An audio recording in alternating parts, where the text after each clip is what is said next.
Ito pa mga bossing ko, ang isa sa mga pinakamagandang mga pampaswerte na mainam na subukan nyo po itong gawin. Lalo-lalo na kung napapansin ninyo na paborito kayo ng kamalasan. Na kahit anong gawin ninyong kayod ay lubog pa rin sa pagkakautang or sa hulat-wala ang inyo pong pagkayod. Ngayon pa mga bossing, bukod sa sipag at tiyaga, i-mindset nyo na kayo magtatagumpay. Ayudahan ito ng laging salitay ng mga magaganda.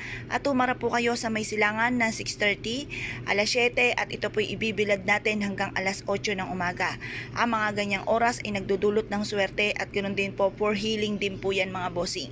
Ngayon po mga bossing, ibulong nyo sa tatlong materyales na ito mga bossing ang ating asin na isa sa mga pinaka-powerful na pang-attract na swerte at pang-cleansing para mawala ng kamalasan, at ang ating pong barya, hugasan po muna natin ito at ibilad po taya matuyo sa sinag ng araw sa umaga.